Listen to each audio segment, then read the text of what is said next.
educadora ambiental, servidora pública, também bióloga de formação. Vou estar mediando, então, com os meus colegas essa conversa. A ideia inicial é trazer as percepções de cada um dos nossos colegas técnicos diante desse tema, né? Conservação da biodiversidade no município de Florianópolis. Então, eu vou iniciar passando a palavra primeiramente para o meu colega Henrique, que está representando, então, a Diretoria de Gestão Ambiental e o Departamento de Educação Ambiental. Henrique, por favor, se apresente e traga suas percepções sobre a questão da conservação da biodiversidade.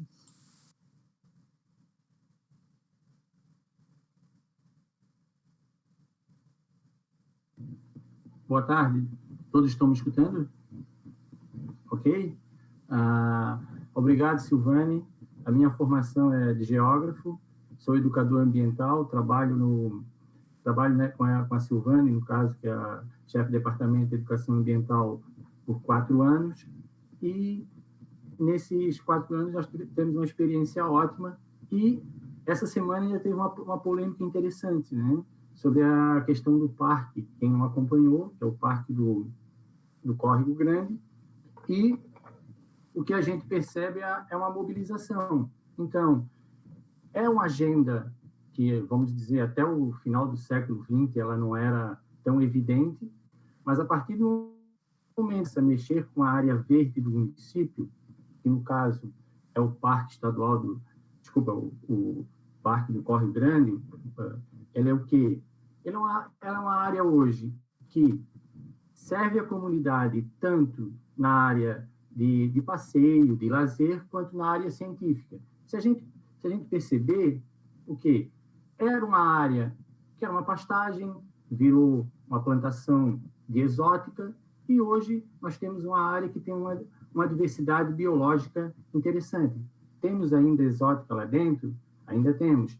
Mas qual é o interessante para a biodiversidade? É que a população, de forma geral, está percebendo que nós temos uma mudança, que nós precisamos do meio ambiente e que esse ambiente ali conservado, ele traz benefícios para toda a comunidade, tanto para lazer quanto para a questão do estudo científico. Mas aproximadamente 90% da população que frequenta ali, eu creio que seja isso, não temos um número exato, acredita que ali seja só para lazer, mas ali também é realizado pesquisa. E, para vocês terem uma percepção da mudança de comportamento, da biodiversidade que tem naquela área, né, o que está ocorrendo? Nós estamos até identificando pequenos mamíferos hoje que até então tinham desaparecido da região. Então, a questão da biodiversidade ali, ela é importantíssima, tanto que a sociedade quer conservar aquele ambiente. E, sendo uma área verde, é a maior área verde do município, ela atende a essa questão do lazer, da ciência, e ela também funciona como um local atrativo para a educação ambiental. Nós trabalhamos ali, que nós temos a nossa sede ali, a gente recebe, por exemplo, ano passado, nós, entre atendimentos ali e atendimentos externos, atendemos mais de 20 mil pessoas. Tá? E as pessoas ali, quando a gente recebe, as pessoas começam a entender que aquela lógica ali não é só de passeio, que ali tem uma diversidade grande. Outra coisa importante que tem a ver com a educação ambiental. Nós percebemos que as pessoas que vêm visitar ali, elas muitas vezes não têm noção do que é diversidade, por exemplo. Não sabem o que é uma exótica, o que é uma nativa. Então, essa percepção do local, das espécies nativas, das espécies exóticas, que contribuem ou podem, no caso de uma exótica invasora, atrapalhar a biodiversidade local, a gente começa a incutir na cabeça dessas pessoas que elas têm que entender esse processo, que tanto a fauna local como a flora local, elas são importantíssimas e elas que fazem a biodiversidade, elas que vão criar esse ambiente propício da gente recuperar o que tinha na ilha. Tá? Então, essa biodiversidade, ainda nós temos que incutir muito na cabeça das pessoas. Tem muita gente que já tem noção disso, mas ainda precisa ser instigada, precisa ser reforçada, para que as pessoas aprendam a entender a biodiversidade e a importância dela. E o que é mais importante, a partir do momento que as pessoas têm essa percepção da biodiversidade, elas começam a perceber que aquilo é importante, e elas começam a observar, tem uma variedade de plantas, tem uma variedade de animais, a gente começa a trabalhar esse aspecto, dizer assim, se não fosse essa biodiversidade, se aqui existisse só pinhos, eucalipto, toda essa fauna aqui não iria sobreviver aqui. Ela teria que ir para outros lugares ou nunca teria existido aqui. Então, essa biodiversidade, que ela é importante para o município, a gente ainda tem que incutir na cabeça das pessoas. Um outro aspecto que a gente trabalha também é a questão da formação de professores, que o nosso vínculo com a universidade ele é forte. Nós temos vínculos com o UDESC, com a UFSC, com o IFSC. Então, essas nossas parcerias, quando elas nos trazem informações, ou quando elas vão buscar informações no parque, ou quando tem uma troca de informações, a gente consegue disseminar esse conhecimento. Né? Um exemplo interessante, aqui o Parque Linear do Córrego Grande, para quem não conhece, né? Fica aqui margeando o caminho que vai para a Lagoa, seria aquele rio que fica ao lado do Imperatriz, no caminho da UFSC em direção à Lagoa da Conceição, ao supermercado Imperatriz. Então, ali é um parque linear. Então, quando a gente foi feito um projeto pela universidade, né, principalmente lá do curso de arquitetura, então a gente tenta trabalhar e tenta reconstituir naquela área ali a vegetação nativa. Né? Então, o que a gente faz? Pegamos os alunos da universidade e pedimos para eles fazerem um trabalho ali, professores da UDESC, que vão se tornar futuros multiplicadores desse conhecimento, para quando eles forem atuar na sala de aula, eles terem conhecimento do que é um curso d'água, da necessidade de recompor aonde essa vegetação foi retirada, do que é uma vegetação nativa, do que é uma vegetação exótica, e o que a gente está criando com isso? Professores, ou seja, multiplicadores. Então, o nosso objetivo nesse campo da biodiversidade é fazer com que esse conhecimento ele se multiplique das diferentes formas. Tá? Seja atuando, recebendo alunos no parque, ou indo em escolas, ou recebendo num parque linear ali, que é uma área que está em regeneração. Então, são tudo formas de contribuir para que as pessoas entendam e reflitam e coloquem no seu dia a dia a questão da biodiversidade. Né? Outra questão interessante é que, para quem não conhece, com relação à urbanização urbana, foi feito um diagnóstico que em Florianópolis aproximadamente 90% das espécies da urbanização urbana são de espécies exóticas. Então, felizmente, dentro da Floran, conseguiu-se fazer um trabalho, né? A universidade, a Floran conseguiu levantar um recurso para que fosse oferecido informações de espécies nativas que servem para a arborização urbana. Então, para vocês que não têm conhecimento desse trabalho, no site da Floran, existe lá Árvores de Floripa. Então, quando for fazer um reflorestamento, plantar uma árvore, a gente sempre indica que a pessoa, ou um grupo de pessoas, tem que saber se aquela árvore é exótica, se ela é nativa, se ela serve, que não vai quebrar uma calçada, que não vai quebrar um meio-fio, se ela não vai ter problema de queda. Então, é bem interessante que comece a incutir, comece a dar mais atenção para essa situação, ou seja, trocar as exóticas por árvore nativa, pois nós temos muitas árvores nativas aqui que têm esse potencial. Então, a nossa linha de educação ambiental, com relação a essa biodiversidade, ela busca a valoração do que nós temos aqui e que as pessoas possam reproduzir no seu dia a dia como eu vou dizer, esse sentimento de que aqui é bom. Então, o Departamento de Educação Ambiental, ele está aberto, agora, infelizmente, o parque está fechado. Nós estamos na Semana de Conscientização Ambiental, né? Estamos aqui com um painel falando sobre a biodiversidade, a conservação da biodiversidade no nosso município.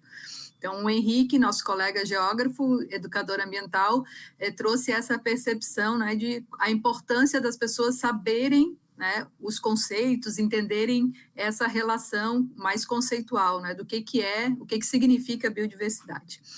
Então, na sequência, nós vamos continuar aqui com a Diretoria de Gestão Ambiental, agora com os nossos colegas do Departamento de Unidade de Conservação. Eu vou passar, então, a palavra para o Mauro e para a Camila. Não sei quem dos dois preferem falar primeiro. Mauro, Camila, e que vamos nos falar, então, sobre como que a gestão das unidades de conservação, ou como as unidades de conservação contribuem, então, para a conservação da biodiversidade. E na experiência, né, do Mauro, bastante tempo à frente dessa luta, né, contribuir, conservar a biodiversidade do nosso município, e a nossa colega jovem Camila, né, chegando nessa luta para somar esforços com a gente. Então, eu passo a palavra para o Departamento de Unidade de Conservação, façam as suas considerações, e aí, em seguida, né, lembrando que nós estamos aqui hoje na Semana de Conscientização Ambiental, Dia Internacional, Dia Mundial do Meio Ambiente, refletindo sobre a nossa relação e a nossa contribuição para a conservação da biodiversidade no município de Florianópolis e na região da Grande Florianópolis. Então, com a palavra, Mauro. Boa tarde, então, a todos. Boa tarde, Silvane, estão ouvindo? Boa tarde, Camila. Henrique, estão ouvindo direitinho? Hein? Boa tarde a todos, o Henrique, né, ao Fábio, a Silvane. Eu acho que começa comigo, porque, de repente, eu estou pensando em viajar um pouco mais, dar uma viajada um pouco mais, depois... Quem sabe a Camila, né, como bióloga, aí bota um pouco mais a bola no chão. Pode ser? Pode ser, Camila? Pode ser, Mauro. Então, eu vou dar uma viajada um pouco em algumas coisas aqui, vou dar uma misturada para depois ver se a gente se entende. Primeiro, assim, nos entender como... Boa tarde a todos, novamente, né? Parabéns pela iniciativa aí da comunicação da SMDU, da Floran, Prefeitura, parabéns a Silvane pela organização. E nós estamos aqui dentro dessa caixinha aqui, né, como bicho, né? Nós somos bicho também, nós somos biodiversidade também. Então, eu queria começar primeiro nessa perspectiva, né, que esse conjunto, né, de que a gente pode estar definindo de seres vivos aí, né, que essa diversidade de vida nós estamos incluídos. Uma perspectiva mais ampla, assim, mas a gente, depois entende um pouco, talvez, o que a gente queira também estar tratando aqui um pouco mais, essa ideia de biodiversidade mais numa perspectiva da vida selvagem, né?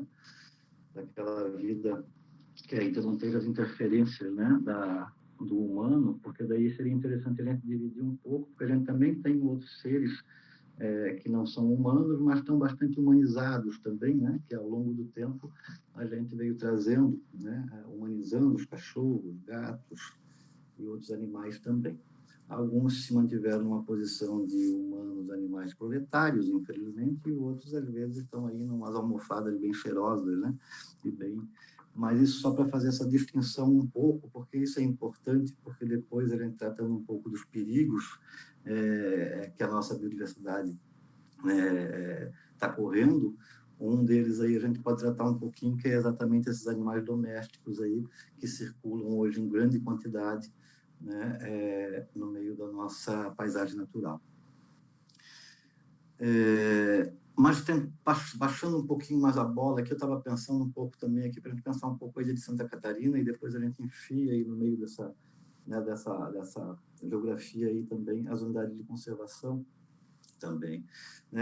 A questão da biodiversidade ela é muito importante exatamente, né, pelos seus a sua discussão no campo, né, da biologia e por aí em diante, né? Mas o Henrique já colocou uma coisa bastante importante ali, que essa leitura histórica também nos ajuda muito para entender, né, a situação em que a gente vive hoje.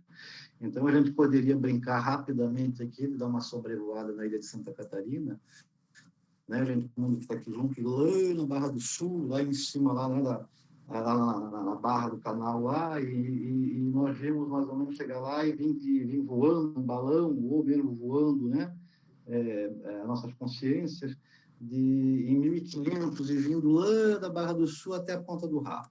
Como é que está a paisagem da ilha de Santa Catarina? Seja do ponto de vista da ocupação humana, seja do ponto de vista da sua paisagem natural.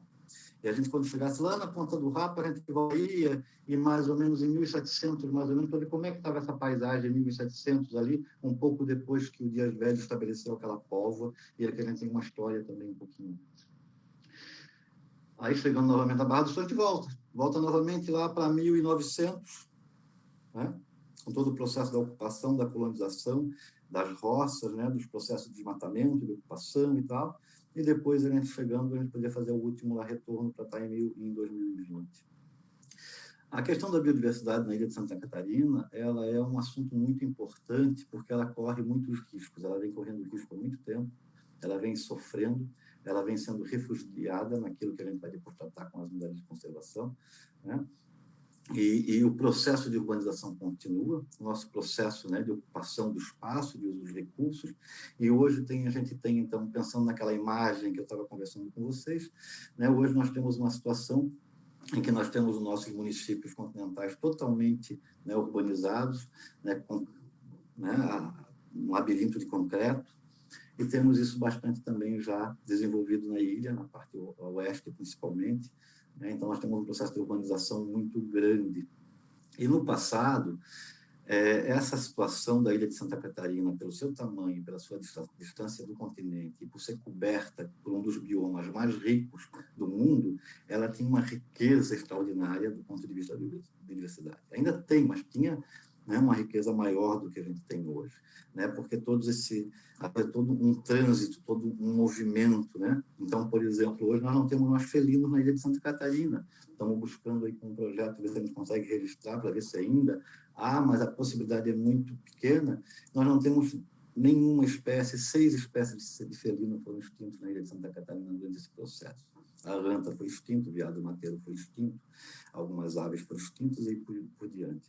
Então, todo aquele trânsito que havia, né, com essa perda que a gente teve ao longo do tempo e com a possibilidade de perda futura, nós estamos tendo com muito mais dificuldade de recolonização dessa fauna, né, continental. Então, nós temos um problema bastante sério com relação a isso, né?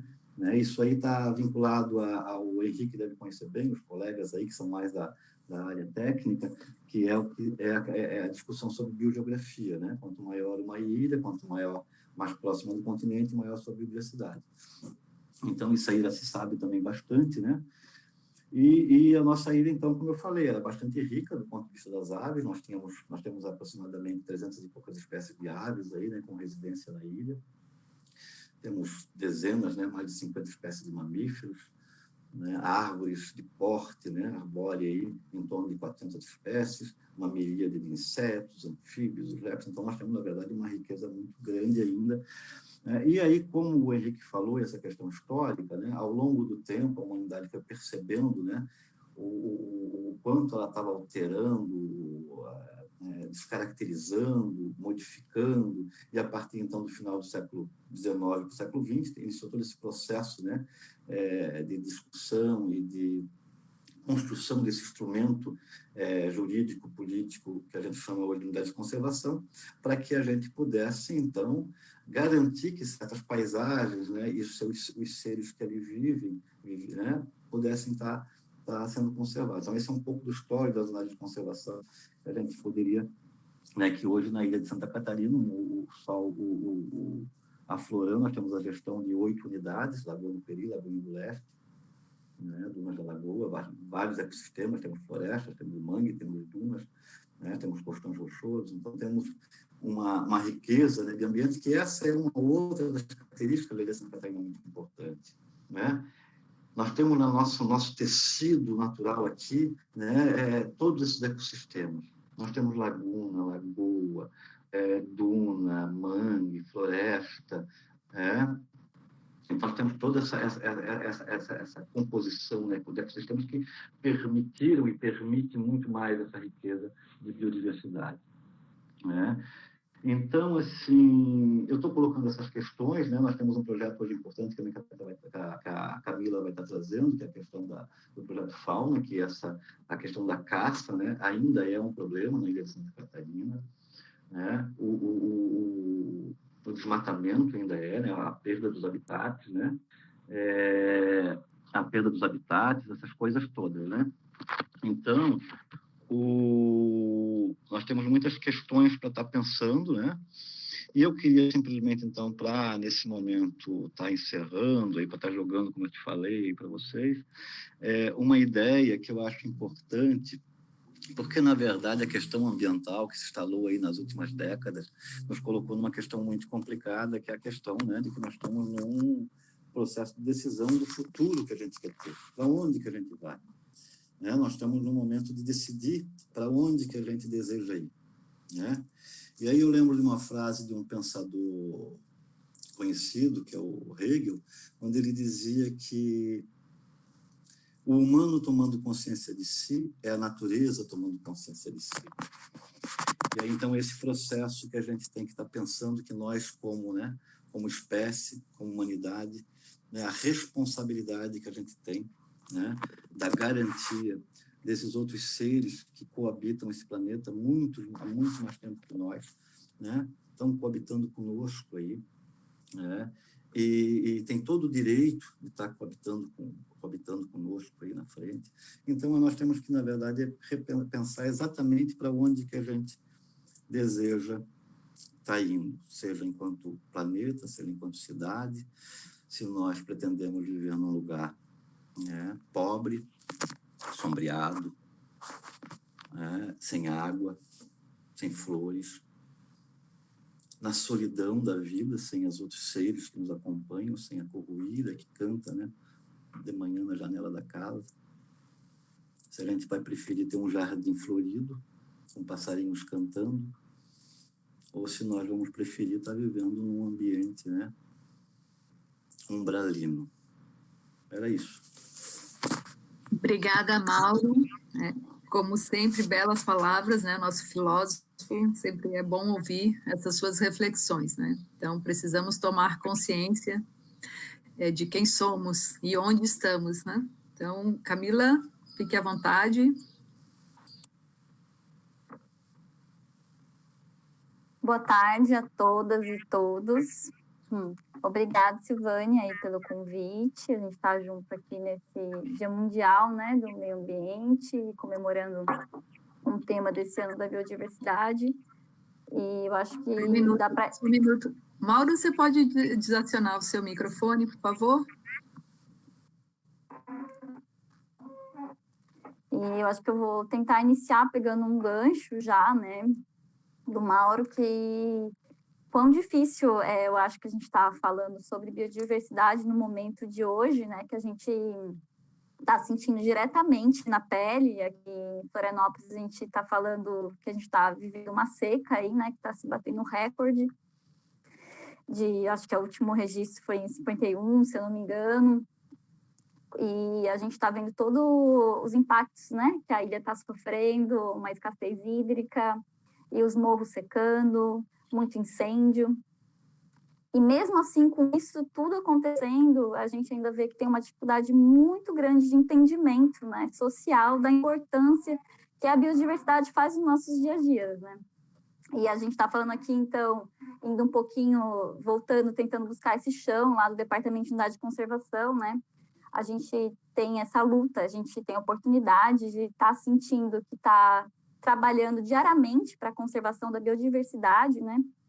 Nessa luta diária, que justamente está trabalhando com a proteção dessas áreas protegidas, sejam elas ainda em regimes aí de APP, né? Essas áreas naturais, com esses remanescentes florestais, sejam elas já, como o Mauro citou, a gente tem 8 unidades de conservação do município, que é quase já 20% do território, né? E em Florianópolis isso é muito interessante, porque essa ilha urbana, capital, ela deixa, para mim, muito evidente a importância que as unidades de conservação e as áreas naturais fazem no dia a dia, né? Desde a escolha das pessoas estarem vindo viver aqui pela qualidade de vida, como o próprio, né, a oportunidade, o giro econômico, o interesse social que isso traz, né? A gente está aqui buscando ir numa praia maravilhosa, que é uma Lagoinha do Leste, que é uma unidade de conservação, é uma área protegida. A gente está procurando se banhar nas águas da Lagoa do Peri, né? Com as famílias, com as crianças. E isso tudo, a gente vê que tem uma dificuldade de entendimento, né? De valorizar esses processos, que a gente precisa proteger eles ao mesmo tempo. E aí, tentando voltar um pouquinho ali, né, dessa importância, dessa luta, desse entendimento diário, né, essa pressão, esse momento que a gente vê, como o Mauro citou, de escolha, que a gente vai querer viver, né? E a gente tem um conflito aí muito grande, né, de uma pressão, uma velocidade urbana e, às vezes, uma tomada de atitude muito imediata, né, em vez de se pensar e fazer um planejamento de proteção dessas áreas. Que a gente vê que as nossas florestas, como o Mauro contou aí um pouquinho, ter esse viés histórico, né, de desmatamento, são, né, a maioria aí secundárias, a maioria já não teve, já foi desmatada, estão voltando, então a gente vê que ela ainda não estão com o potencial dela total, né? A gente vê isso muito na Lagoa do Peri. Elas ainda não estão conseguindo captar, né, aquela raiz profunda, proteger o manancial diretamente, proteger esse lençol, tá trabalhando para a gente estar conseguindo manter a água ali viva, e ao mesmo tempo a gente está captando muito, pressionando muito, e a gente não está parando para pensar nisso, né? Então, esse desafio é muito grande, e lá no departamento a gente sabe o que a gente vê, né? Como a gente, todo dia nesse trabalho, tentando de pensar em estratégias e mecanismos de gestão, né? A gente percebe que a gente não consegue fazer as coisas sozinhos, né? Então, acho que como todos os colegas aí citaram, o Henrique, o Mauro, como é importante essa busca de parcerias, né, de trabalhar em conjunto com outros setores, o Departamento de Educação Ambiental está trabalhando, o Mauro comentou um pouquinho aí, né, dos projetos que acontecem ali dentro do departamento também, e um desses projetos que ele citou é o projeto Fauna Floripa, que é um projeto que ele nasce, né, com essa parceria, então, da Floran com o Departamento de Ecologia e Biologia da UFSC, junto com o Observatório de Áreas Protegidas e o Instituto de Meio Ambiente de Santa Catarina, que vem com o objetivo de realizar o levantamento, né, da fauna da ilha de Santa Catarina, junto, então, com o entendimento da estrutura e funcionamento de como está a qualidade desses sistemas, dessas áreas, desses remanescentes florestais, né. E com isso, esse projeto é, acho que, um exemplo muito legal, assim, de uma estratégia, de alguns mecanismos, né, de ação para a gente estar trabalhando em prol aí a conservação da biodiversidade, porque o projeto ele vai levantar, então, né, trabalhando com conhecimento científico que está apoiando diretamente aí, fornecendo dados para subsidiar políticas públicas, para, então, né, nós aqui dos órgãos gestores poderem estar delineando e tomando atitudes, ações para definir as suas estratégias, né, para estar colocando em prática de conservação da biodiversidade.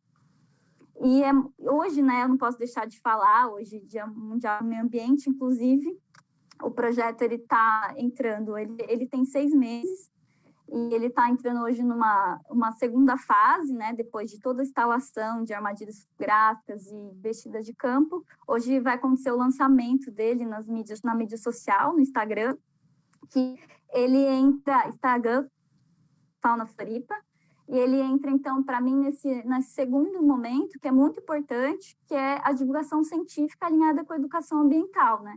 Para junto aí, até depois, para a gente estar trabalhando aí com os colegas do Departamento de Educação Ambiental, para trabalhando com a sensibilização, né? O Henrique citou lá, né? Trabalhando com a sensibilização das pessoas para a gente estar conseguindo engajamento social e aos pouquinhos estarem modificando um pouco essa valorização, o que tanto essa biodiversidade faz, que somos nós também, né? É a relação de nós com todos esses seres diversos.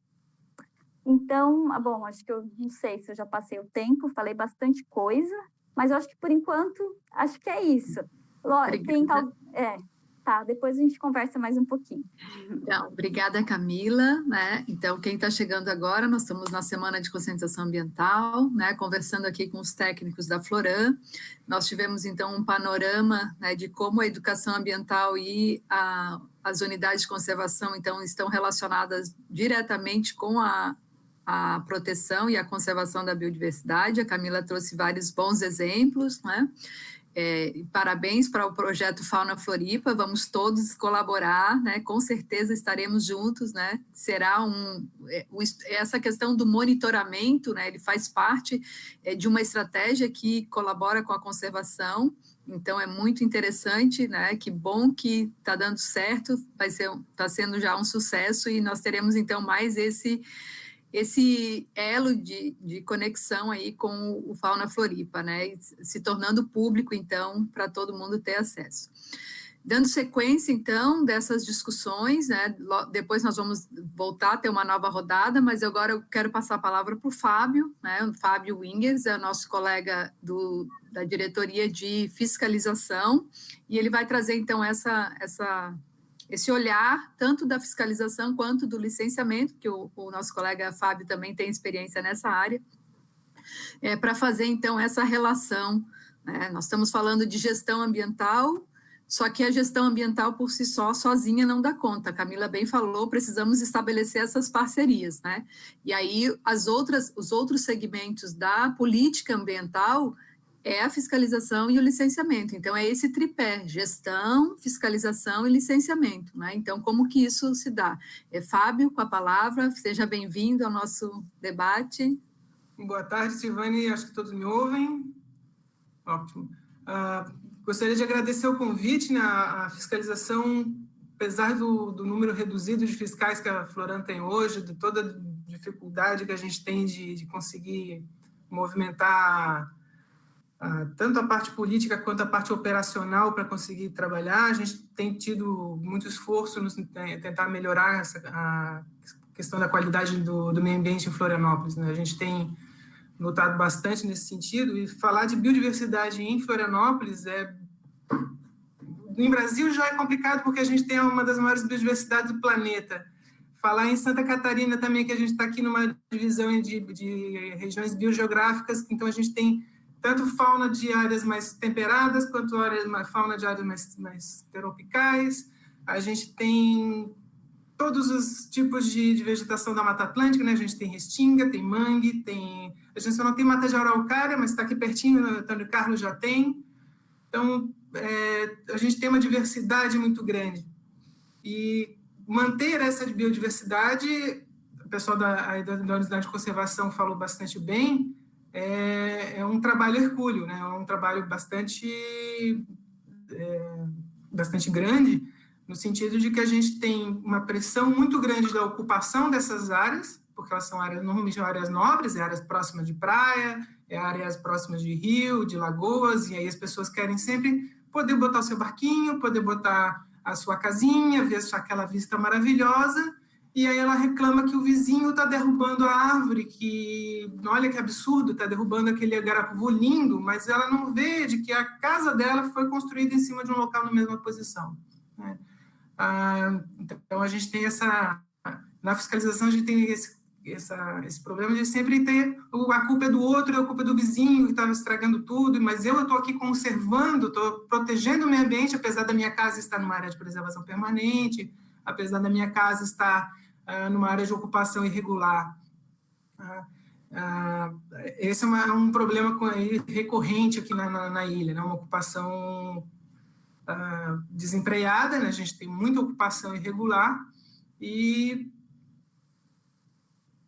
que afeta diretamente a biodiversidade, né? A gente tem várias dessas queimadas que a gente observou nesse último mês, são queimadas propositais exatamente para liberar uma área, degradar a área, para depois dizer, não, essa área aqui não é de preservação, não tinha nada de importante, então eu posso ocupar essa área, né? É um ciclo bastante conhecido na questão ambiental de degradar, legalizar a ocupação e degradar uma nova área. E assim essa área degradada vai expandindo e a ocupação vai ocorrendo de forma como uma nuvem de gafanhoto, né, que vai destruindo uma área e vai avançando em outra área.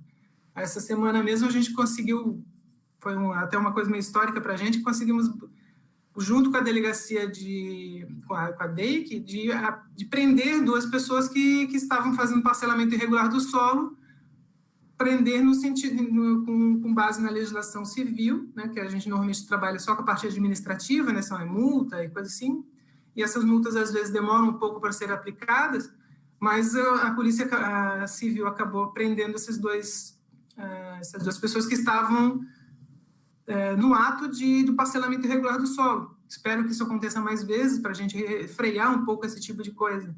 A nossa gerência de fiscalização está trabalhando nesse sentido, de pegar esse outro braço do poder público, né, de não só da administração da prefeitura, no caso, mas também a civil, o judiciário, todo mundo trabalhando junto em prol da conservação do meio ambiente. Né? Quando a gente fala também de ocupação, a gente tem, chamando o pessoal do licenciamento, é fundamental, o plano diretor é uma ferramenta fundamental para a preservação da biodiversidade, porque a gente tem o regramento da ocupação. Né? Hoje a gente, além de ter um regramento de áreas de preservação que as pessoas não respeitam, mesmo as áreas que são áreas propícias à ocupação, como, por exemplo, as áreas residenciais ou as áreas, elas têm uma ocupação muito superior ao que seria permitido. Então, a gente tem problema de esgoto, a gente tem problema de transporte, a gente tem problema de inúmeros outros problemas que a gente tem aqui na sociedade bem conhecidos. Então, a questão do licenciamento é fundamental nesse sentido de que num loteamento novo, né, num parcelamento do solo numa área que era de floresta, qual a compensação desse empreendimento? Como é que ele vai compensar aquele dano? É possível? Normalmente é possível que uma área seja destinada à área verde, porque quando o parcelamento é irregular, raramente ou nunca existe uma área verde para a própria comunidade aproveitar, não existe arborização das vias, e isso acaba a prefeitura acaba tendo que fazer isso depois, é um custo a mais para a sociedade. Então, a sociedade acaba pagando 2 vezes pela ocupação irregular e depois pela regularização daquela ocupação. Então, e mesmo nas áreas de conservação, né, a gente tem a fiscalização atuando como poder de polícia para evitar a entrada de pessoas nessas áreas. Claro que a gente não pode entrar naquele mito da natureza intocada, de que ninguém nunca vai utilizar a área de conservação, que ela vai estar ali só para a gente ver de fora e não utilizar aquela área. Eu considero que as unidades de conservação elas têm um valor importantíssimo no sentido da educação ambiental, como o Henrique estava falando, das pessoas visitarem aquela área, uma visita guiada, uma visita ou até uma rota já estabelecida, são áreas no plano de manejo definidas para isso, né?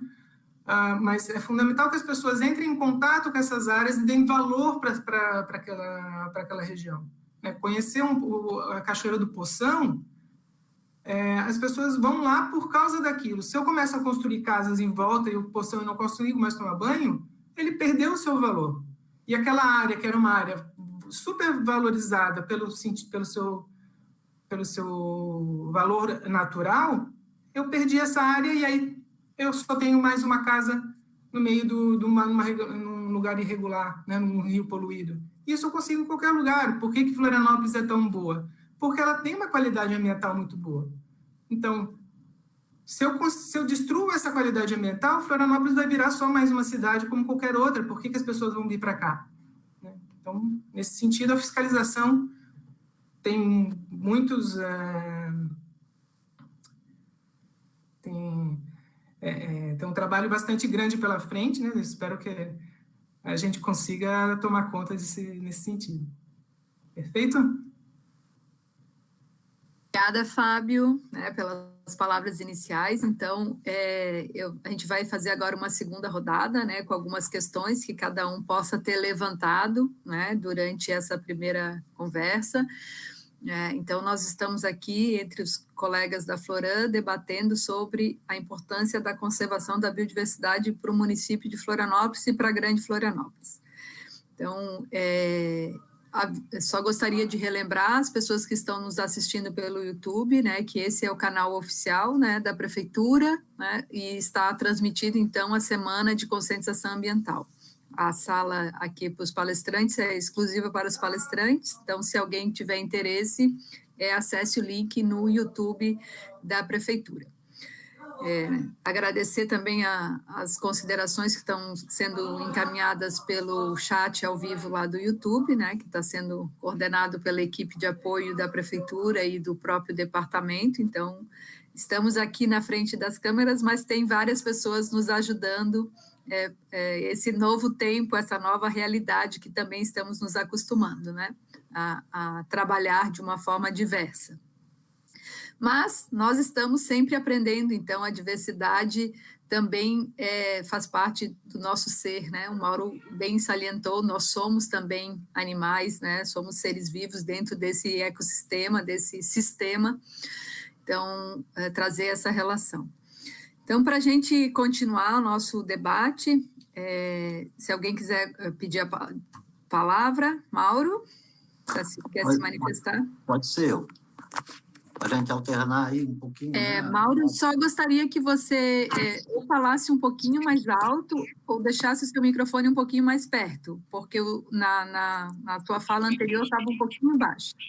Vê se assim tá bom. Vou deixar bem pertinho assim, tá? Vê se fica bom. Ficou bom? Então, eu queria colocar algumas coisas aí também para a gente poder estar, então, pensando junto, né? Voltando um pouco mais na questão das unidades de conservação, que eu acabei não tocando muito, exatamente nessa perspectiva de que as unidades de conservação, elas são criadas muitas vezes dentro de uma poligonal de um limite, e elas também se tornam fragmentos. Então, hoje, essas unidades de conservação que a gente tem no município de Florianópolis, seja municipal, estadual ou federal, na verdade, é um conjunto de fragmentos. Então, a importância que nós temos que levar em conta aí para que a gente possa estar conectando esses fragmentos. Essas populações de biodiversidade que a gente fala, né, no caso da fauna, elas têm que estar transitando, elas têm que estar, né, tem que estar circulando. A própria ilha, né, já não é de certa forma, né, um território tão grande. Imagina esse fragmento, então tem que estar circulando. E essa mesma fauna é que, de certa forma, vai estar dispersando e propagando nos propagos da flora e tal. Então, é importantíssima essa questão do fragmento. Eu estou colocando isso porque a gente tem que estar pensando, por exemplo, que a ilha de Santa Catarina, né, que já foi um arquipélago, ela tem dois maciços principais, o maciço norte, né, aquelas comiadas todas as montanhas do norte, e aqui no sul da ilha que veio o outro maciço que vem da Lagoa do Peri até Naufragados. E nós temos um processo de expansão muito grande, em parte ordenado, em parte desordenado, como falou o Fábio, na região da planície intermares, no Campestre, onde já existem estudos, mestrados, né, da importância da conexão. Né, o mestrado da Thalita Góes, né, da Geociências, que trabalhou isso alguns anos atrás, mostrando, e nós não avançamos nada nisso, nem no plano diretor, nem nos planos de manejo das UCs, no sentido de estabelecer corredores ecológicos. Esse é um risco muito grande, a gente perder essa conectividade, e com isso a gente pode perder diminuir, né, empobrecer a nossa biodiversidade. Então, a importância dos corredores, para estar conectando esses fragmentos. Até porque a mesma Thalita, né, essa pesquisadora lá da Geociências, que fez o trabalho sobre Mauro. Oi? Os colegas que estão assistindo pelo YouTube pediram para você aumentar um pouquinho o tom de voz. Tá, eu vou aumentar então. Então, eu vou repetir um pouquinho, né, aumentando aqui meu tom, botando bem pertinho aqui, que eu estou no celular. Né, eu estava comentando da importância, da necessidade que a gente tem de conectar as unidades de conservação, por mais que elas contenham uma biodiversidade ali, faunística, florística, é imprescindível que a gente conecte, seja através do plano diretor do município, onde já existe proposta, ou seja através dos planos de manejo das unidades de conservação, e, sobretudo, a necessidade de nós conectarmos os 2 maciços principais da ilha de Santa Catarina, que estão que tem a planície entre mares, entre eles, e tem um processo de urbanização muito intenso, muito forte, parte planejada, parte desordenada, e que nós podemos perder, se isso continuar ocorrendo, a própria conexão da ilha, estrangulando a ilha, né, de Santa Catarina em 2 ilhas. Então, essa é uma preocupação muito grande, porque, como eu falei, a fauna precisa circular e é a fauna que vai levando, né, esses propágulos. Eu conecto isso também, que eu tinha falado dos estudos, né, que já existem de corredores ecológicos, mas também a gente tem um estudo hoje a geógrafa Thalita Góes, que está trabalhando, por exemplo, com fragmentos de remanescentes primários na ilha de Santa Catarina. Esses remanescentes que ela está estudando, e está mapeando, e vai mostrar aí para a cidade, que vai ser um trabalho de grande valor, vai mostrar esses fragmentos primários. Qual é a importância disso? A ilha de Santa Catarina, como a gente sabe, ela foi desmatada aproximadamente em torno de 80%. Como a Camila falou, boa parte dessa vegetação que a gente tem hoje é secundária. Esse desmatamento ao longo de 200 anos, essas áreas foram queimadas, desmatadas, por muito tempo, queimadas em cima de queimada durante 2 séculos. Então, esses fragmentos que estão sendo estudados, onde está se buscando lá verificar, né, a fitossociologia florística, mostrando a sua condição primitiva, junto com essa fauna, nós precisamos, no futuro, a partir desse trabalho, que vai trazer uma boa, né, panorama dessa situação florística da ilha, e esse projeto também está conectado com a Fauna Floripa, porque a gente vai precisar conectar, são nessas áreas que, de certa forma, que não foram queimados, né, que uma miríade de insetos ali sobreviveram da nossa biodiversidade, de anfíbios, micro-organismos, né, muita vegetação herbácea, né, vegetação. Então, estão nessas áreas. É preciso conectar tudo isso para que a gente possa, a longo prazo, médio e longo prazo, tentar voltar um pouco, né, essa dinâmica ecológica do município, tá? Então, era isso que eu queria estar colocando, a questão. E aí, sobre isso, a gente estava falando da área de conservação, nesse mapa, né, do município, e existe uma proposta que está sendo desenvolvida pela sociedade junto com o município, que é a criação de uma nova unidade de conservação que se chama Refúgio da Vida Silvestre Municipal. Manhambipe, para a Marisa estiver ouvindo me corrigir, dizer que é Manhambipe. E essa proposta é uma proposta belíssima, é uma proposta que pode dar, de certa forma, as condições, as garantias de qualidade dessa cidade. É uma proposta que abrange o Morro da Lagoa até Ponta das Canas e que nessa poligonal está nossas principais nascentes que jogam para a Lagoa da Conceição, jogam para o Manguezal do Tacurubi, jogam para o Manguezal de Ratones, jogam para nossas praias Água Limpa. Ali está todo esse conjunto de seres que a gente estava comentando, né, em refúgio mesmo, estão refugiados, emparedados, porque eles não podem descer para áreas urbanas, os nossos cachorros estão entrando lá e acuando. Então, assim, é fundamental que a gente comece a ter essa percepção aí, né, da importância disso. E aí eu acredito que nós temos que realmente estar fortalecendo esses 3 instrumentos, né, eu até diria 4, aliás, 3 linhas, como a Silvane falou, licenciamento, fiscalização, educação ambiental, né, conservacionismo, mas todas essas vieses aí, até a arborização pública mesmo, como uma viés importante, porque na Inglaterra muitas espécies sobreviveram somente com a presença de cercas vivas. Né? Pequenas cercas vivas permitindo que pequenas aves lá conseguissem sobreviver e outros pequenos animais. Então, a gente precisa conectar. Quem sabe, imagina um dia a gente fazer uma cerca viva conectando a Ponte Hercílio Luz, o continente e a ilha de Santa Catarina, e a gente vê alguns passarinhos passando ali, né, por essa vegetação, né, e as pessoas tomando um café, né, vendo um pôr do sol, coisa assim. Tá? Então, eu acho que nós temos que realmente fortalecer essa política, Silvane, né, com todos esses vieses, a educação ambiental fundamental para que a gente possa ampliar as consciências, a fiscalização, eu acredito que nós chegamos num ponto que é tolerância zero, nenhuma mais ocupação deveria ser permitida em nenhuma área protegida e área de preservação permanente, né? As unidades de conservação implantadas. Por quê? Porque tudo isso é o fundamento econômico dessa cidade. Florianópolis só vive do ponto de vista econômico por causa da Lagoinha do Leste, Lagoa do Peri, Gaelheta, Dunas da Lagoa da Conceição, as praias, é por isso que nós recebemos milhares de pessoas que vêm visitar Florianópolis. As pessoas não vêm em Florianópolis para ficar dentro do hotel, as pessoas não vêm para ficar simplesmente na noite tomando, bebendo, as pessoas vêm aqui para curtir o nosso patrimônio natural, para ter esse envolvimento, para ter essa experiência. E esse é o fundamento da economia e da qualidade de vida dessa cidade. E aí nós vamos tratar com a maior seriedade, com a maior, né, trazer todo um coletivo de uma cidade que tem uma riqueza de profissionais, de estudantes, de pesquisadores na fauna Floripa, aí como a Camila falou, Salatiel, né, Thalita, Orlando, Maurício, Bárbara, uma série, nós temos uma cidade riquíssima, né, do ponto de vista do conhecimento, da criatividade, da vontade. Então, vamos em frente. Obrigada, Mauro.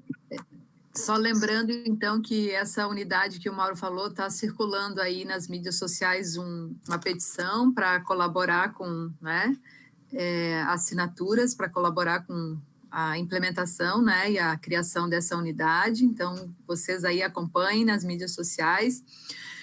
Para quem está nos ouvindo pelo YouTube, lembrando que nós estamos na Semana de Conscientização Ambiental. Eu vou passar a palavra, então, agora para os outros colegas que queiram se manifestar. Oi, Silvane. Pode falar, Henrique. Fazer alguns comentários aqui sobre a questão da sensibilização. O Mauro levantou uma questão interessante ali, que é a questão ainda da caça, né, Mauro? Então, a caça ainda é uma preocupação. Só que eu acho que desse ponto, eu vejo por uma visão positiva, porque eu vejo mais pessoas sendo sensíveis a esse tema, né? Inclusive as crianças, né? Que alguns consideram como as chaves para a mudança. Então, eu percebo que esse pessoal que é adepto desse, caracterizado até como um crime ambiental, eu acho que esse pessoal está reduzindo, e o pessoal que tem essa consciência, que olha aquilo não como um utilitarismo, né? Ter o poder sobre o animal, poder caçar ele, ou ser o dono dele. Então, eu vejo que eu tenho uma visão positiva, que esse grupo de pessoas ele está diminuindo, né? E essa questão de crimes ambientais, aí o Fábio, de repente, que trabalha na área aí, pode ver que a questão de denúncias, se era um fato comum, sei lá, 30, 40 anos atrás, as pessoas caçando e ninguém dando a mínima bola para essa situação, ninguém estava preocupado que o outro ia caçar, ainda pedia para depois guardar um pedacinho para ele, né? Então, não havia essa preocupação. Então, eu vejo dessa forma. Então, a sensibilização com relação à causa ambiental, eu acho que semana passada foi um bom exemplo com relação ao parque do Córrego Grande. Então, essa questão eu vejo como um lado positivo. A questão da biodiversidade, a última questão do que o Mauro falou agora, né? O que é que atrai o turista, né? Eu acho que poderia ser um trabalho de pesquisa, se tiver algum estudante aí, verificar ali na trilha da Lagoinha do Leste, estudar só a nacionalidade ali das pessoas que frequentam ali diariamente, né? De repente fazer um levantamento, uma enquete ali de qual a nacionalidade, ou o estado, ou o município, para a gente saber a diversidade de pessoas que frequentam essas unidades que hoje estão protegidas, né? Além de ter essa sensibilização, eu vou citar um outro ponto interessante, que é o Plano de Conservação e Recuperação da Mata Atlântica. Então, se vocês acessarem ao site da Prefeitura, lá já existem áreas prioritárias para conservação e para recuperação. Eu vou citar um exemplo agora. Nós estamos atuando agora lá no Parque do Abrão. Então, ao mesmo tempo que a gente vai recuperar uma área de APP de curso d'água, está envolvido ali praticamente a Prefeitura. Na limpeza daquele local, vai ser feito um trabalho de conscientização ambiental. Então, para se tornar um local de convívio social, vai ter uma trilha, as pessoas vão ter acesso à praia, e, ao mesmo tempo, vai ser de conservação. Então, eu vejo como um lado positivo essa questão da degradação da fauna e da flora da ilha. Se pegarmos imagens e fotografias aéreas da década tem imagens que a gente tem de 38, 57 ou 58, década de 70, né? Até a década de 70, essa ilha, praticamente, a cobertura vegetal dela, como o Mauro, acho que foi o Mauro que falou, a Camila, foi 80% foi retirado. Então, essas encostas eram todas ocupadas ou para plantio, para retirada de lenha. A gente não pode esquecer que não existiu, né, o cozimento através do gás, como a gente tem hoje, né? era a lenha. Então, essas áreas eram muito ocupadas, tanto para plantio, criação de animais, como para retirada de lenha. Então, essa questão eu acho positiva. Eu vou citar um exemplo bem prático ali do Parque do Corre Grande. Então, você tem uma pastagem ali. E hoje você tem insetário, você tem criação, tem abelhas, né? Então, abelhas nativas. Então, hoje você tem uma diversidade que eu acho que aí o Mauro pode falar com mais propriedade, e a Camila, esse poder de regeneração, a partir do momento que você deixa de ocupar, e aí o Fábio, né, como o Mauro falou ali para o Fábio, vamos tentar não ocupar qualquer área indevida que não esteja dentro do regramento, e que é uma situação difícil por causa da fiscalização, que são poucos fiscais para uma ilha inteira, mas eu ainda acho positivo, pelo simples fato de a questão da sensibilização estar numa curva ascendente. Raramente você vê hoje uma criança que é adepto, sei lá, de um crime ambiental, de uma caça, coisas de infância que era natural, vamos pegar passarinho, um exemplo, né? Você não vê isso hoje, a criança ela não tolera mais isso, né? Então, essa chave para mudança é a criança, e muitas vezes ela chega em casa e dá um puxão de orelha no pai, né? O pai está fazendo aquela atitude impensada. Então, eu vejo dessa forma. E aí eu vou cutucar um pouco mais, que aí exige um pouco mais de estudos e aí que a situação não está boa, né? Um ponto ainda negativo, por exemplo, a gente falou da semana também que teve uma questão ambiental séria, que foi a Lagoa da Conceição, né?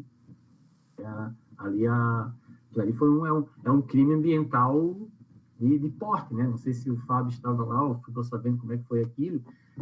Aquilo é aparente, mas eu vou chamar a atenção para um outro problema, que é a Baía. Tá? Na Lagoa da Conceição, ela é aparente. Agora, dentro da Baía Norte, no mês de janeiro, eu participei de um levantamento com a equipe da UFSC, lá do Eco Veleiro. A taxa de oxigênio na Baía é praticamente zero. Nós podemos ter um deserto dentro da Baía, aparentemente toda bonitinha. Mas em termos de taxa de oxigênio, praticamente zero. Henrique, não nos assusta, Henrique, não nos assusta. Provoca, mas não assusta. Problemas ambientais, nós temos uma solução para alguns e outros a gente tem que ter estudos. Tá? Então, muito legal isso que o Henrique está trazendo, né, da questão da sensibilização, e já vou passar a palavra para o Fábio, né, para ele complementar, e só dizer, então, que nós estamos trabalhando com vários instrumentos que são importantes para a conservação da biodiversidade, e o Henrique já deixou quicando aí que nós temos que trabalhar com outros instrumentos também, né? Então, uma perspectiva boa para a gente estabelecer mais parcerias e continuar trabalhando em prol desse monitoramento, né? Trazendo elementos para a conservação. O Projeto Fauna já está dando certo, vamos pensar, então, em outros monitoramentos aí de outros elementos que contribuem, então, para a conservação. Fábio, fique à vontade. Falando a questão da caça, eu acho que realmente tem diminuído muito com o tempo, até a cultura que é uma cultura mesmo, né? Uma coisa que era passada de pai para filho, de levar para caçar, de me levar até para pescar, inclusive, que é um tipo de caça diferente, mas é caça também. Mas tem diminuído tanto que hoje a gente vê, mesmo na área urbana, né, aqui eu estou no Santa Mônica, eu estou no Correio Grande, eu consigo ver araquã, que era uma ave que há 20 anos atrás eu tinha que entrar lá no meio da Lagoa do Peri, do Parque da Lagoa do Peri, para conseguir encontrar uma araquã, berrando longe, que eu não ia encontrar, e hoje eu tiro foto da janela de casa, às vezes, que é no meio da cidade, uma coisa assim que era impensável há 30 anos, 20 anos atrás, porque realmente não tem mais caça desses animais no geral, assim, pode acontecer um ou outro, mas diminuiu bastante realmente. Respondendo à tua provocação, Henrique, sim, a gente esteve lá na Lagoa, fui eu, inclusive, que tive que fazer o auto de infração na Casan, mas ali é um problema mais sistêmico, né? A Lagoa tem...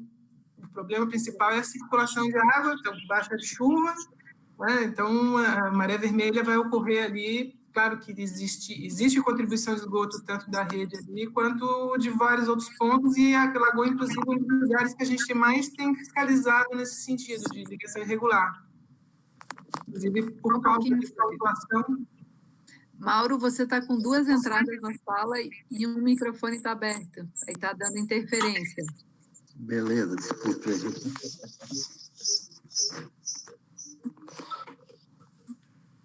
Bem, inclusive, por causa dessa autuação, vai ter um outro programa aí de vistorias, monitoramento das ligações de esgoto na Lagoa para o próximo, em compensação dessa autuação.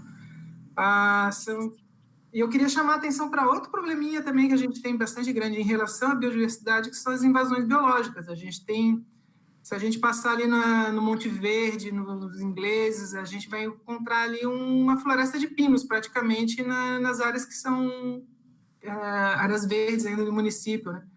E o controle disso é um controle muito custoso, muito caro, para conseguir controlar a invasão biológica. A gente tem sagui, que é uma outra invasão biológica que tem um problema bastante sério, que como é que eu vou dizer para as pessoas, não, tem que matar esse sagui porque é um bicho invasor, mas espera aí, é um bonitinho, né? O pessoal, como é que vai matar um macaquinho desse? Né? Então, é uma questão bem complicada de se lidar, não sei qual é a resposta certa, né? Se tem que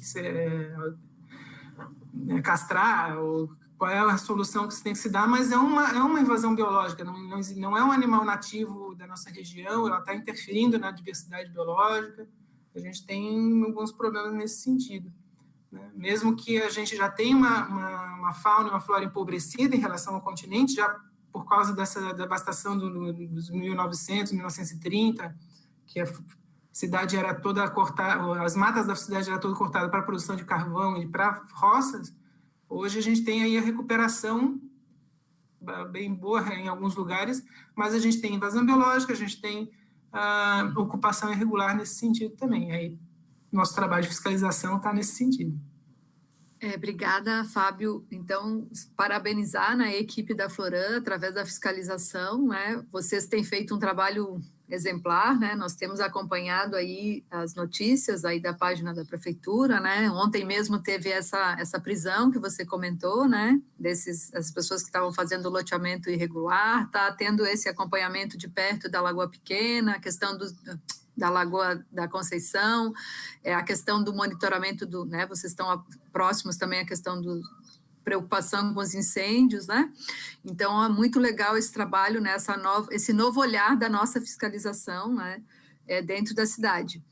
E a gente vem falando durante essa semana do meio ambiente, né? Que nós estamos aproveitando esse momento, né? Que fomos obrigados a estar distantes socialmente, mas não isolados socialmente, né? Para rever também algumas das nossas posturas. E nós, enquanto profissionais, né, da Floran, podemos perceber quantas coisas são encaminhadas e feitas, né, pela nossa instituição e que a gente, às vezes, não percebe porque estamos em setores diferentes, em prédios diferentes, né? E com a possibilidade de estarmos mais próximos virtualmente, conseguimos perceber o quão tênue essa linha de trabalho que nós temos, né, nessa aproximação. Então, nós trabalhamos muito juntos e, às vezes, não percebemos, né? Então, a fiscalização está muito conectada com o processo de sensibilização que o Henrique trata e que a questão da conservação da unidade, da área protegida, que o Mauro também traz, né? Então, eu fico bem satisfeita, bem feliz, né, da gente poder transmitir para as pessoas que estão nos assistindo essa nossa preocupação, né? Nós somos técnicos preocupados com a questão ambiental da cidade e mesmo com, né, todas as questões, nós temos um bom trabalho, né? Nós somos excelentes técnicos no município, né? O nosso setor de licenciamento, de fiscalização, da gestão ambiental, unidade de conservação, nós temos profissionais muito bem capacitados, né? Que respondem, então, pela área ambiental. Sem contar que a gente tem o apoio também de técnicos de outras secretarias que também trabalham na linha de frente da área ambiental, como é a vigilância ambiental, a vigilância em saúde, o pessoal do próprio IPUF, que trabalha com a questão dos planejamentos, né? A equipe lá do Calil, do Leandro, né? tem um trabalho bem próximo da Floran também, com essa preocupação em relação à conservação ambiental. Nós estamos indo já para a parte mais de encerramento. Nós tivemos vários comentários aqui no YouTube, né? Alguns a gente vai estar respondendo depois para as pessoas, né? As pessoas têm uma grande preocupação, principalmente em relação a essas questões de ocupação irregular, né? Das pessoas, essa questão de vitimização que você colocou, né, Fábio? A culpa sempre é do outro, eu nunca estou, né? Eu tô aqui nesse terreno irregular, nesse espaço, mas é o outro que está depredando, né? E a gente tem acompanhado, então, e aí tem muitas pessoas aqui no YouTube comentando, né? Essa questão da irregularidade, da ocupação irregular. E eu acredito que a Floran e vocês da fiscalização já têm essa preocupação, esse novo olhar, né? Você já deixou bem claro isso, né? Então, as pessoas que comentaram ali no YouTube, eu acho que já estão bem satisfeitas, né? Com os questionamentos e as questões, as proposições que nós apresentamos. Eu acredito que a gente, então, não tenha mais nenhum comentário, né? A gente pode passar, então, para uma rodada final, para fazer as nossas considerações finais. Vou passar, então, primeiro para o Henrique, fazer as suas palavras finais e já a guisa, assim, de se despedir, para a gente ir encerrando a nossa conversa de hoje. Eu vou passar, então, a palavra depois do Henrique para todos que estão na sala, para poderem também fazer as suas palavras finais de encerramento da nossa conversa. Henrique? Ok. Para o público em geral aí que está assistindo, nós da educação ambiental, assim como toda a Floran, nos colocamos à disposição para ajudar, contribuir nessa luta ambiental, essa luta de todos, tanto do órgão público, das organizações não governamentais, do público em geral. E o que a gente tem que ter noção é que o poder público ele não vai ter os olhos em todos os locais. Então, a sociedade civil ela é essencial na conservação desse patrimônio que o Mauro colocou há pouco tempo, né? Então, se vocês acessarem o site da Floran, vocês vão observar lá que tem o Departamento de Educação Ambiental com um contato, com um telefone, tá? Acessem aí aos sites indicados aí, né? Participem do Plano Municipal da Mata Atlântica, observem quais são as áreas, exijam, e estamos abertos aí a sugestões.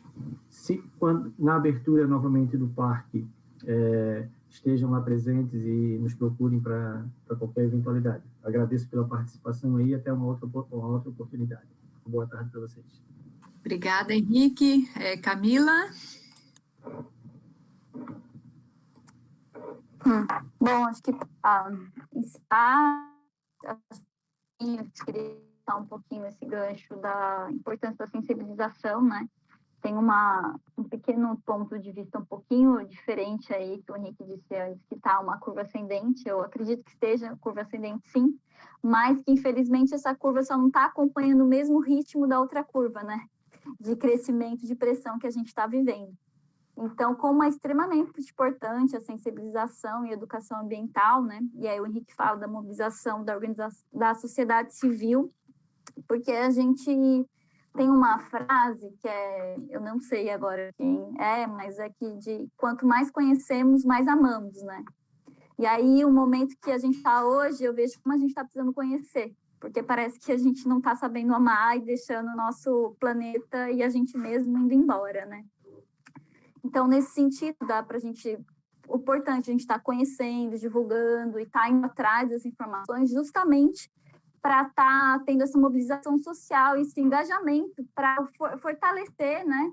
E fortalecer e também ajudar a fazer uma movimentação no investimento dessas políticas públicas que já existem, né? O Henrique, hoje a gente tem um plano municipal de recuperação e conservação da Mata Atlântica, então ela tem inúmeras diretrizes, só que a gente ainda falta um pouquinho de como implementar e botar elas em práticas de fato, né? Então é muito importante, a gente sabe aí, então, a importância das parcerias, porque é difícil, é uma série de dificuldades, né? Talvez difícil é uma palavra que fecha um pouco, vamos abrir mais para possibilidades. Então, que a gente precisa botar elas em prática para elas serem implementadas, então a gente precisa dessa mobilização social de todos juntos para a gente estar conseguindo aí, então, salvar e ser em prol da nossa biodiversidade, né? Conservar a nossa vida agora e a nossa vida futura de todos, né? De todos do planeta. Acho que é isso. Obrigada, Camila, gratidão por você estar aqui com a gente, né? Mauro, suas palavras finais, por favor. Mauro? Estou chegando. Vou botar bem pertinho de novo. Eu tenho agora dei aquela enrolada que eu tenho um pouquinho de bateria aqui no computador, tentei. Mas o bom é ficar já pertinho mesmo assim, porque daí de repente dá para ver meus dentes, meus pelos. Vocês não vão ter dúvidas que eu sou um mamífero. Se botar a unha também, mostra mais ainda. Obviamente que tem uns dentes, uns pelos mais harmônicos do que o meu. Nosso amado filósofo, muito bom. A gente falou aí, por exemplo, da questão das exóticas, só para lembrar um pouco que a gente, por exemplo, tem uma informação de que a perda da biodiversidade está muito diretamente ligada a 3 fatores. Um é a perda de habitat, o outro é o tráfico de animais silvestres e a invasão de exóticas invasoras, né? As exóticas invasoras. E a gente sempre ouve muito isso e vê as pessoas muito frisando isso, mas tudo se resume a uma coisa só, uma causa só.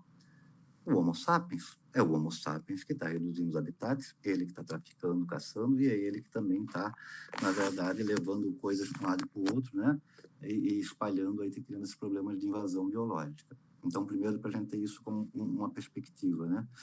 E aí, voltando à caça, Henrique, eu não tenho dúvida, com o Fábio também, que diminuiu bastante. Eu conheço a história da ilha, nasci aqui, e até a década de 60 a caça era virtuosa, era verdade, a caça era virtuosa com a pesca, né?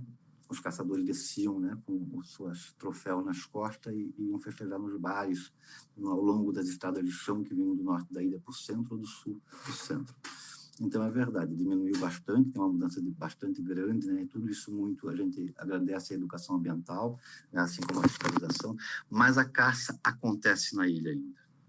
E acontece não de modo tão brando, não quero relacionar com aquela dimensão, mas ainda existe nosso projeto, a gente está catando muitos registros, né, de coisas desse sentido. Depois, Florianópolis mudou um pouco, nós temos uma população que veio do interior do Brasil que traz ainda essas práticas também, e tem encontrado práticas diferentes. Mas a caça não é uma ação para ser combatida pela Floran, é pela Polícia Ambiental, né? É isso que a gente tem que estar articulando um pouco mais, né? Porque não importa se diminuiu a caça, mas nós tivemos 50 caçadores aí no interior da nossa floresta, com mais uns 50 cachorros, nós vamos perder espécies, com certeza. Mas eu me preocupo com outra coisa, só desculpa estar alongando, tá, Silvane, que eu sempre aproveito esse espaço. Não, tranquilo, temos tempo ainda. Eu tenho percebido aí também ao longo do tempo uma coisa muito triste na ilha de Santa Catarina, que é o desmatamento da retirada da Jussara, da Içara, do palmito. Eu conheci as matas do maciço da Costeira com todo o seu subbosque de palmito, quando o norte da ilha já estava perdendo e o sul da ilha é riquíssimo. Nós estamos, nos últimos 10 anos, tiraram centenas de milhares de palmitos dessa cidade, saindo pela ponte, com Floran, IMA, Polícia Ambiental, IBAMA e CMBio, numa capital de um estado. Isso é importantíssimo, porque essa espécie, além da sua beleza por si só, da sua importância por si só, né, da sua existência que deve ocorrer por si só, ela é fundamental para a avifauna, fundamental para a fauna, e ela é fundamental para esse processo, né, de captação da floresta, que a floresta fala da água da chuva, onde toda aquela água vai percolando, né? Quando nós temos um subbosque de palmito, com milhares de palmitos que ele ocorre, né, com uma quantidade muito grande, toda aquela água vai indo, e nós estamos, na verdade, acabando com o nosso subbosque nos últimos 10, 20 anos, dentro de unidades de conservação, numa capital, com todos os órgãos aí.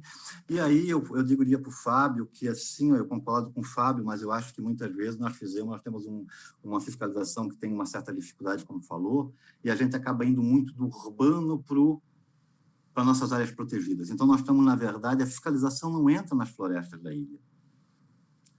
A fiscalização não vão nos lugares mais né, distantes da nossa área de conservação. Ela não chega, às vezes, nem na borda. Isso por quê? Porque é uma demanda tão grande de denúncia, de tantas infrações ambientais nessa cidade, de tudo quanto é ordem, e o grande volume está na área urbana, que é naquela área da carcaça já. É aquela área que não tem mais gambá. É aquela área que os rios estão ocupados. E aí nós ficamos, muitas vezes, investindo toda a nossa energia ali, enquanto nós estamos deixando esses centros de biodiversidade, né, meio que, de certa forma, abandonados. Isso eu me coloco como responsável por isso também. Sou responsável também como servidor público, e como servidor público dizer, como o Henrique falou, que nós somos pontes, nós somos mediadores. Nós não somos donos, proprietários dessas áreas, nós somos, na verdade, servidores da cidade para tentar buscar, né, aquilo que está estabelecido na legislação e na política municipal, que é de melhorar o máximo possível, né, nossa condição ambiental, para que no futuro a gente possa estar vivendo bem, né, com água, né, com estética, com ar puro, né? E eu gostaria de terminar com aquela ideia, então, eu vou terminar com a ideia da árvore, então, no Dia do Meio Ambiente, né? Aquilo que é uma história popular aí, né? Que todo mundo sabe, né? A gente nasce e já recebe um berço de uma árvore, né? O bercinho de madeira, e a gente vai seguindo a vida, né? E a árvore vai nos oferecendo tudo, vai nos oferecendo o fruto, vai nos oferecendo a sombra, a árvore nos oferece a estética, quando a gente planta o ipê na frente da casa, a árvore dá alimento para a biodiversidade, a árvore enraiza no chão e leva água, como a Camila falou, a árvore nos dá a carteira que a gente sentou para estudar e aprender, a árvore nos dá a casa que a gente se abriga, que a gente mora, a mesa que a gente come, e ela não dá um ai. Então, está na hora de a gente começar a sair por aí abraçando as árvores, né? Sem ter medo de ser chamado de maluco, de doido. A gente pode ter mais além, dar um beijinho, né? Como elas não têm problema de coisa, a gente pode, se não tiver contaminado, botar mais, dar um beijinho. Vamos amar todos esses seres aí, né? Que nos amam aí. Amar entre nós também, a gente tem que estar vivendo bem entre nós, né? Com nossos vizinhos, com nossos colegas de trabalho. Porque também não adianta também a gente estar vivendo num mundo equilibrado do ponto de vista desses fenômenos naturais e nós não estar bem entre nós mesmos, né? Então, essa é a minha mensagem, agradecer, Silvânia, agradecer a todo mundo, a gente está à disposição aqui na Lagoa do Pereira, no nosso departamento, né?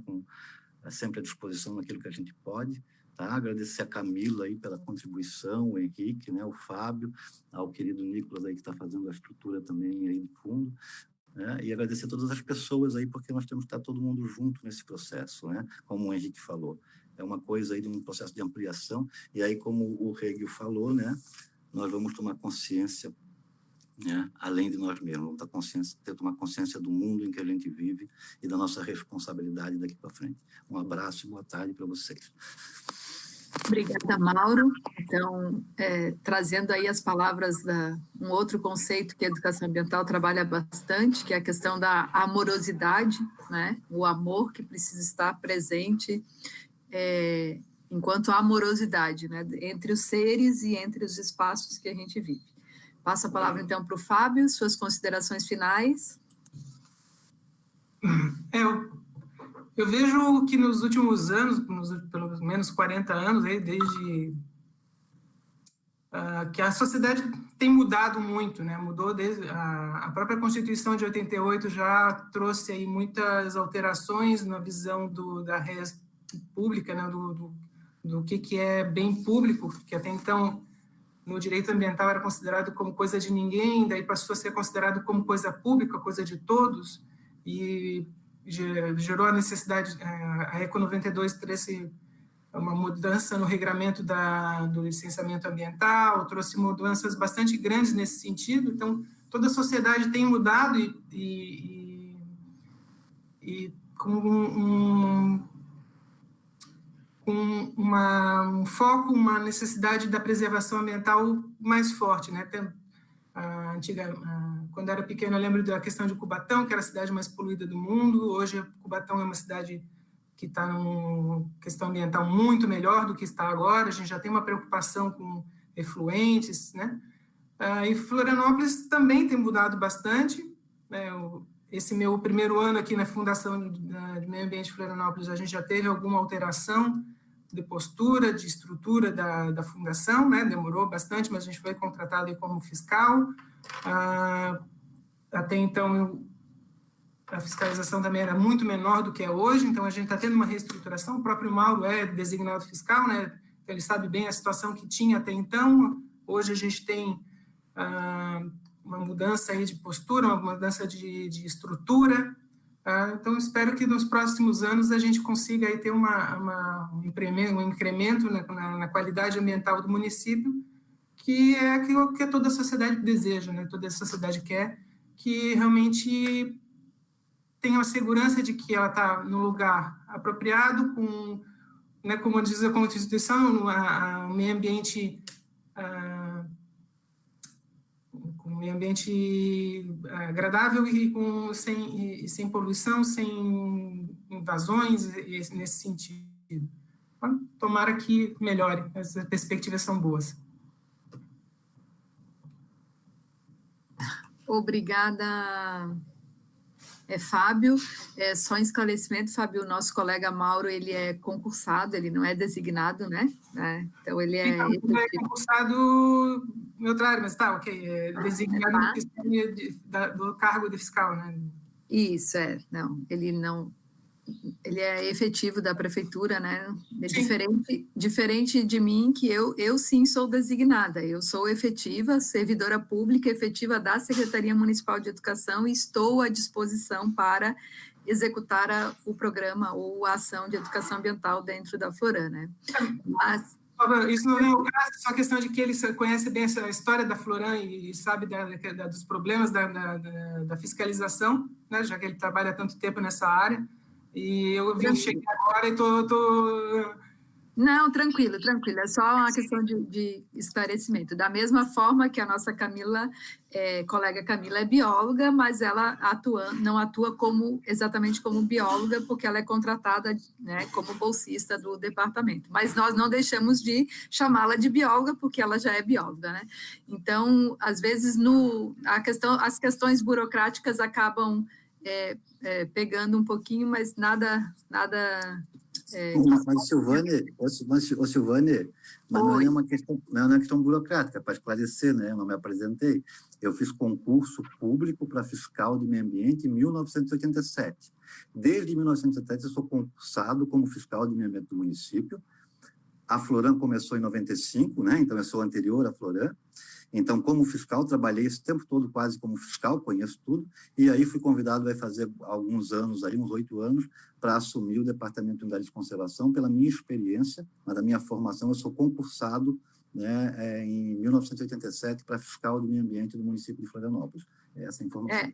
Justamente isso que o Fábio quis ressaltar, que você está conosco há muito mais tempo, né, e tem domínio de conhecimento de causa muito mais que nós. Por isso, você está sempre junto, né, a gente está sempre buscando conversar com você, porque você traz todo esse conhecimento e a ideia dessa conversa entre técnicos da Floran é justamente isso, compartilhar, né, fazer a partilha dessa visão sobre a conservação da biodiversidade. Então, eu sou grata de poder estar com você, e que está há tanto tempo, né? E também com o Fábio e com a Camila, que estão recentes da Floran, né? Então, isso é uma coisa muito boa. E isso também é um resultado do processo de educação ambiental que a gente chama de educação ambiental institucional, né? Que você vai fazendo a sua formação entre os seus pares e a todo momento. Então, apesar de as pessoas não compreenderem muito quando a gente diz que a educação ambiental institucional, ela se dá dentro da instituição, a partir de todas as relações de trabalho, é um eixo da educação ambiental, né? Por isso a gente chama de educação ambiental institucional, ela é presente. E por isso que eu sempre reforço, educação ambiental e faz parte da gestão ambiental pública, ela está presente na gestão ambiental, ela se preocupa, enquanto política pública, das questões do cuidado com o ambiente da cidade, né?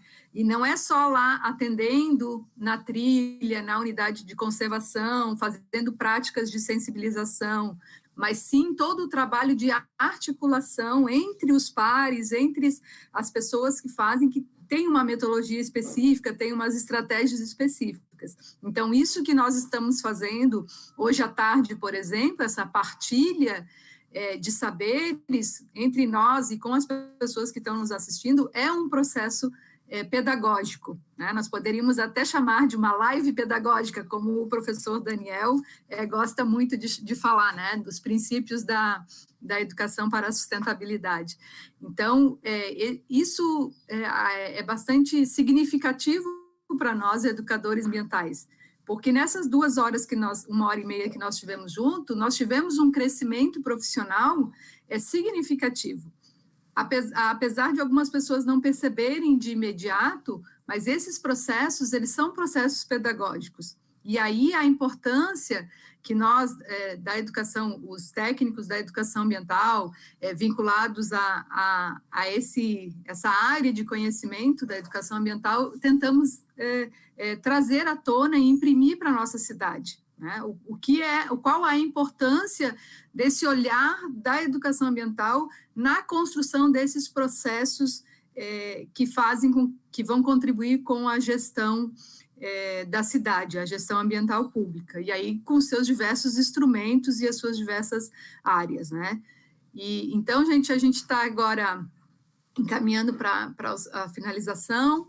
Eu gostaria de agradecer aos nossos convidados. Teremos, como o Henrique falou, essa possibilidade de ter novos encontros, novas rodas de conversa. Agora, conhecendo essa nova tecnologia, essa tecnologia que para a gente é nova, mas que já existia, né, da possibilidade de a gente poder transmitir as nossas reuniões e várias pessoas poderem acompanhar e dar opinião também.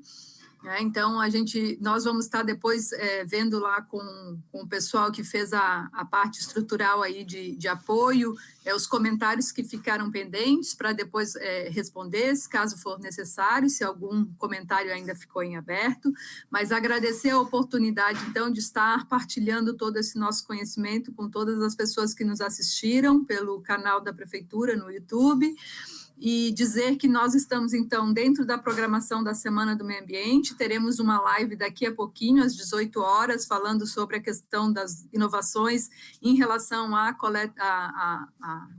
coleta de seletivos na cidade.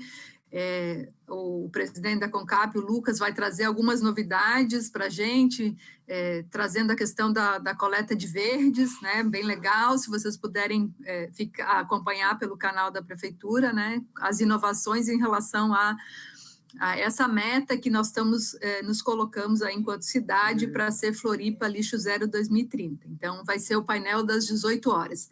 E na próxima semana nós continuamos, né, teremos aí uma reunião do movimento em prol do Plano Municipal de Combate ao Lixo no Mar, na segunda-feira, né? Já é a terceira reunião que a gente vai ter em relação a esse grupo de trabalho, né? Trabalhando aí com a questão do lixo nos ambientes costeiros e nos ambientes marinhos. Na terça-feira, retomamos as nossas lives, então, com a discussão sobre esse período de seca, né, saneamento, seca, esse racionamento ou não, então um olhar da educação ambiental em relação à conservação e o cuidado com o uso da água, e na terça-feira, então, um olhar da educação ambiental aí em relação ao cuidado com os algumas pessoas para falar sobre a produção e os quintais de Floripa, né? Teremos junto conosco algumas pessoas da universidade, a Fernanda do Canto vai estar com a gente, Mauro, falando então sobre os quintais, esse olhar da cultura, né, dos quintais das casas aqui de Florianópolis. Também o pessoal do Programa de Agricultura Urbana vai estar junto com a gente, o olhar da saúde, da educação, né, em relação à produção e ao cultivo nos quintais nessa época aí de pandemia. Então, passando um breve relato do que vai acontecer durante a semana, ficamos por aqui, agradeço imensamente a participação de todos e fiquem com a gente durante a Semana de Conscientização Ambiental 2020. E obrigada mesmo, gratidão, meus colegas.